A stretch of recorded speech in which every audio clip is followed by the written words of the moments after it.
Imagine um poder de computação tão vasto que pode quebrar códigos de criptografia num piscar de olhos, simular reações químicas complexas com precisão inacreditável e revolucionar campos como medicina, finanças e inteligência artificial. Este é o mundo da computação quântica, um mundo onde as leis da física e os limites da tecnologia são empurrados para seus limites mais longínquos. Agora, prepare-se para descobri-lo. Mas antes de vermos como difere da computação clássica, temos que mergulhar na parte quântica dela. Computadores quânticos trabalham em duas ideias muito importantes da mecânica quântica: emaranhamento e superposição. Estas duas coisas são os princípios subjacentes que permitem aos computadores quânticos realizar certos tipos de cálculos que os computadores clássicos não conseguem. O que é isso? Vamos começar com o emaranhamento. É um fenômeno onde duas partículas podem ficar tão intimamente ligadas que o estado de uma depende do estado da outra. Imagine que você tem um par de dados mágicos. Estes dados mágicos são meio conectados. Eles sempre sabem que o número cai no outro dado e então mostram o mesmo número. Não importa o quão longe você os deixe, os números neles serão sempre os mesmos. Como isso é possível? Quem sabe? É mágico. Isso é basicamente um emaranhamento na física quântica. Só que, neste caso, não estamos falando de ossos mágicos, mas de partículas. Podemos levar uma partícula a Marte e deixar a outra na Terra, mas de alguma forma uma partícula sempre saberá o que está acontecendo com a outra e mudará dependendo dela. Isso significa que se você medir uma partícula, saberá instantaneamente o estado da outra partícula, independentemente da distância entre elas. Einstein famosamente chamou isso de ação assustadora à distância, mas os cientistas foram capazes de demonstrar este efeito em experiências do mundo real, e os recentes ganhadores do Prêmio Nobel de 2022 provaram que não há erro nos experimentos e não podemos explicar este fenômeno pela física clássica. Agora vamos discutir a superposição. Superposição é a capacidade de um sistema quântico de estar em múltiplos estados ao mesmo tempo até que seja medido. Imagine que você está jogando um jogo de pedra, papel, tesoura com um amigo. Na física clássica, o resultado de cada rodada só pode ser pedra, papel ou tesoura. Mas na física quântica, as coisas podem existir em vários estados ao mesmo tempo. Assim, em um jogo quântico de pedra, papel, tesoura, sua mão pode estar em uma superposição de ser pedra, papel e tesoura, tudo ao mesmo tempo. E é somente quando você realmente faz um movimento e seu amigo o vê que a mão escolhe seu estado. Que loucura, não é mesmo? Você deve se lembrar da famosa experiência do gato de Schrödinger. O gato em uma caixa estava no estado de superposição. Ele poderia estar vivo e morto ao mesmo tempo, até que a caixa fosse aberta e observássemos o resultado. Não se preocupe, era um experimento de pensamento, o gato está bem. Estes dois princípios da computação quântica permitem uma forma completamente nova de computação. Ela tem o potencial de revolucionar a maneira como processamos e armazenamos informações. Por exemplo, a computação clássica utiliza bits, isto é, uns e zeros, para representar e manipular dados. Tudo dentro do computador, as mensagens que você escreve, os programas que você abre e até mesmo este vídeo, basicamente representam fluxos muito longos de zeros e uns. Um bit é sempre um zero ou um. É como um interruptor de luz que está ligado ou desligado, mas na computação quântica usamos qubits.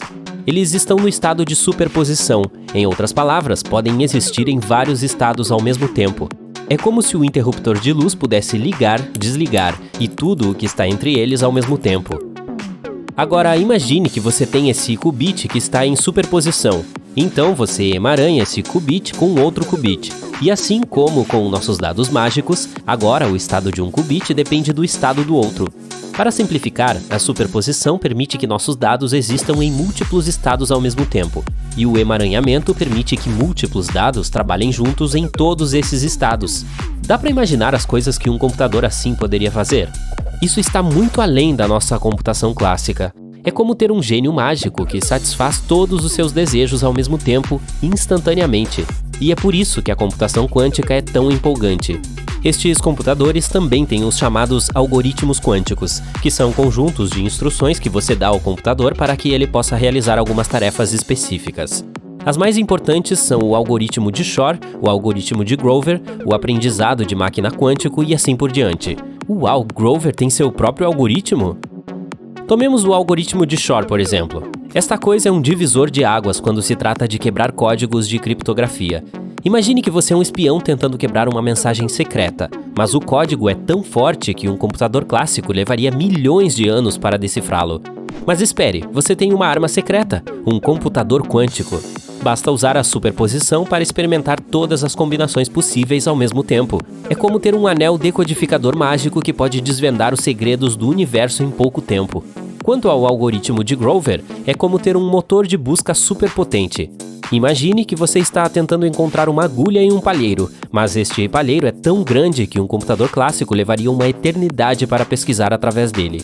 Mas com o algoritmo de Grover, um computador quântico é como ter um Google superpotente que pode encontrar a resposta para qualquer pergunta em segundos.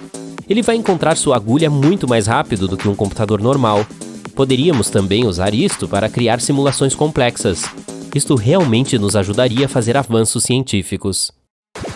Por exemplo, imagine que você seja um cientista tentando entender uma reação química complexa, mas essa reação é muito difícil de ser simulada em um computador clássico. Há tantos números e variáveis e outras coisas. Bem, aí vem um computador quântico. Basta usar a superposição e o emaranhamento para simular a reação de forma muito mais precisa. E esses algoritmos são apenas a ponta do iceberg. Cuidado, Titanic! Os computadores quânticos podem processar e analisar grandes quantidades de dados muito mais rapidamente do que qualquer computador clássico jamais faria. Poderíamos potencialmente resolver problemas que antes se pensava serem impossíveis. Também poderíamos combiná-lo com nossas outras conquistas, como a inteligência artificial. Os algoritmos quânticos poderiam ajudar os sistemas de inteligência artificial a aprender muito mais rápido. Poderíamos ter um monte de coisas legais, desde veículos autônomos até chatbots inteligentes. Agora, a melhor parte é, já temos um par de computadores quânticos de verdade. Eles até são capazes de fazer algumas tarefas, mas é claro, ainda estão longe de serem modelos totalmente operacionais.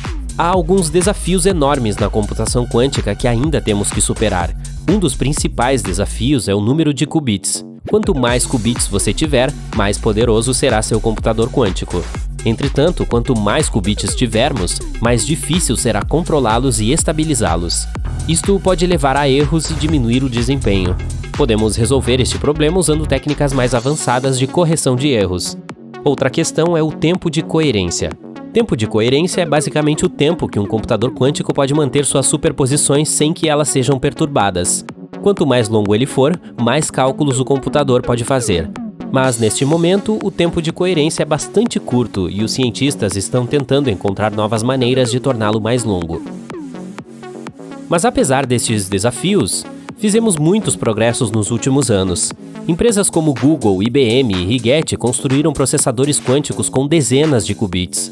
Tem até mesmo alguns poucos processadores com mais de 100 qubits. E recentemente, no Japão, começaram a vender os primeiros computadores quânticos para o usuário médio. Se trata de pequenos computadores quânticos, cada um com 2 ou 3 qubits. Mas ainda é um grande avanço. E mesmo que essa tecnologia ainda seja nova, o potencial da computação quântica é vasto.